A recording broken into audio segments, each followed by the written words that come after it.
দক্ষিণ আমেরিকার রাজনীতিতে আবারও অশান্তির মেঘ ঘনাচ্ছে। ভেনেজুয়েলাকে ঘিরে যুক্তরাষ্ট্রের চাপ বাড়ছে, আর সেই চাপের বিপরীতে এবার সরব হলেন ব্রাজিলের president Luiz Inacio Lula da Silva. তার ভাষায় এই পথে এগোলে পরিণতি হবে ভয়াবহ, শুধু ভেনেজুয়েলার জন্য নয়, পুরো বিশ্বের জন্য।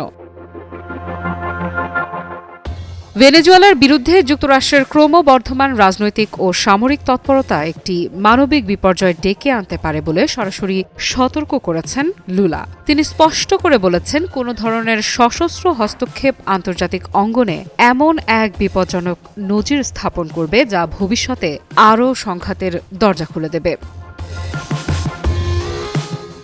সম্প্রতি ব্রাজিলের দক্ষিণাঞ্চলীয় শহর ফোজ দো ইগুয়াসুতে দক্ষিণ আমেরিকার আঞ্চলিক জোট মার্কোসুর এর শীর্ষ সম্মেলনে দেয়া বক্তব্যে লুলা এই অবস্থান তুলে ধরেন। আন্তর্জাতিক সংবাদ মাধ্যম রয়টার্স জানায়, লুলার বক্তব্যে ছিল উদ্বেগ, সতর্কতা এবং স্পষ্ট রাজনৈতিক বার্তা।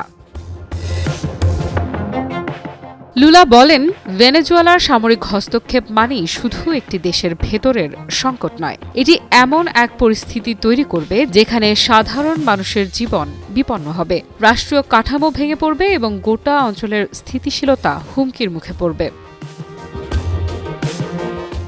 এই বক্তব্য এমন এক সময়ে এলো যখন ভেনেজুয়েলা ইস্যুতে ওয়াশিংটন ও কারাকাসের মধ্যে উত্তেজনা নতুন মাত্রা পেয়েছে। এর আগে মার্কিন প্রেসিডেন্ট ডোনাল্ড ট্রাম্প ভেনেজুয়েলায় যাতায়াতকারী সব নিষেধাজ্ঞাভুক্ত তেলবাহী জাহাজের ওপর অবরোধ আরোপের নির্দেশ দেন। এই সিদ্ধান্তকে নিকোলাস মাদুরো সরকারের ওপর চাপ বাড়ানোর নতুন কৌশল হিসেবে দেখছে আন্তর্জাতিক মহল। কারণ ভেনেজুয়েলার অর্থনীতির প্রাণকেন্দ্রই হল তেল খাত। সেই খাতকে নিশানা করেই যুক্তরাষ্ট্র কার্যত দেশটির শ্বাসরোধ করতে চাইছে, এমনটাই মনে করছেন অনেক বিশ্লেষক।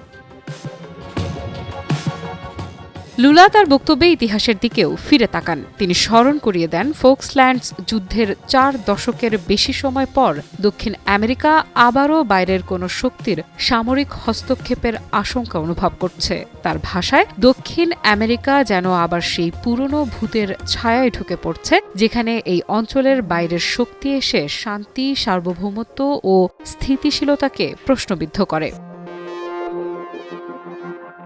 চলতি সপ্তাহের শুরুতেই ভেনেজুয়েলা পরিস্থিতি নিয়ে সংযম দেখানোর আহ্বান জানিয়েছিলেন ল্যাটিন আমেরিকার 2 প্রভাবশালী নেতা, ব্রাজিলের প্রেসিডেন্ট লুলা এবং মেক্সিকোর প্রেসিডেন্ট ক্লাউদিয়া শেইনবাউম। তখনও বার্তা ছিল শান্তির পক্ষে, তবে এবারের বক্তব্যে লুলার কণ্ঠ ছিল আরও দৃঢ়, আরও কঠোর।